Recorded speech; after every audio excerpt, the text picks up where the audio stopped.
We have become an impatient society. We want everything and we want it now. We believe we are entitled to everything, and that we should dictate the terms of not only how we get things, but when we get it, and for how much, and if how much is too much, or even if it isn't, we'll just take it for free. Of course, one could suggest that technological advancements have just enabled human nature, that we've always been impatient, and that people are no different now than they were at any other time in history. They just didn't have the same advantages that we have. In the same way that I think people who complain that their internet is too slow when they're downloading TV shows in 5 minutes or less are fucking idiots, because I had to wait a day to download a game. I'm sure there was a guy like me in the 50s, pissed that he had to listen to people complain about their TV reception when it was better than anything they'd ever had before. Holy mother of pearl! Would you give it a rest, Ethel? Who gives a spit if it's a little fuzzy? It beats staring at a wall while we listen to the radio. People argue that if previous generations had the ability to steal music as easily as we do now, they would have.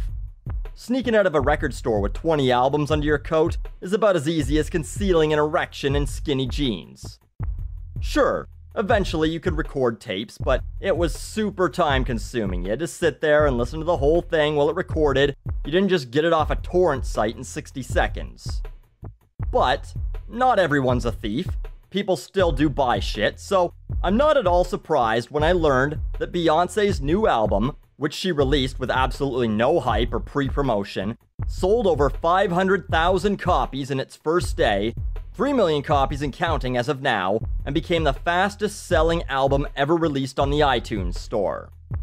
I'd like to say that Beyonce is a marketing genius, but I feel like it was probably not her idea.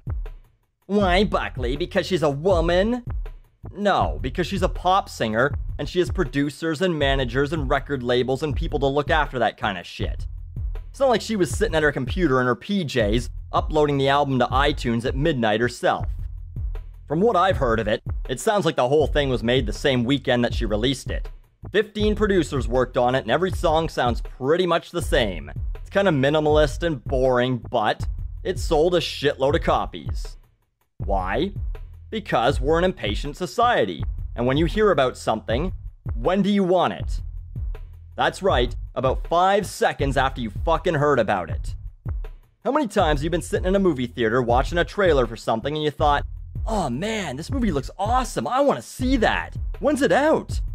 Then it flashes a release date that's a year or more away and you instantly think, fuck.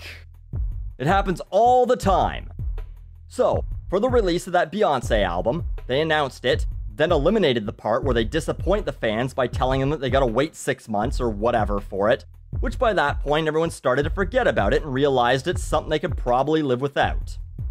I don't know why this hasn't been a thing sooner, because what's the point of getting people excited about something they can't have right away? No one wants to hear, sure, I'll have sex with you in 6 months. You'll just find someone else to fuck. Hype fades. I remember when Tron Legacy was announced, I was really excited to see it. By the time it finally came out, I didn't give a salty shit. I still haven't bothered to fucking watch it.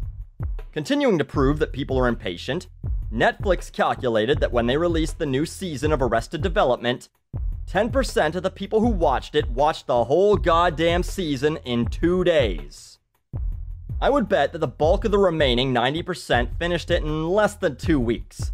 And that very, very few people bothered to watch an episode a week like one would if it were on actual TV. Ever since Netflix, in fact, ever since they started releasing entire seasons of shows on DVD, people just don't want to wait 3 to 5 months while a show gets released in weekly episodes. And, proving my point about people taking shit for free, even if the price is reasonable, the same article mentioned that 30% of the people who pirated the new Arrested Development series were from the US and Canada, where Netflix is very much available. You could literally watch the fucking season for $8. Hell, you could actually just get a free month of Netflix, watch the show within 30 days, and cancel it. But $8 for 15 episodes of a show, and people still weren't willing to pay for it. And I don't want to hear, well, maybe Netflix doesn't really work for them. If you could pirate a show and watch it on your computer, you can use Netflix.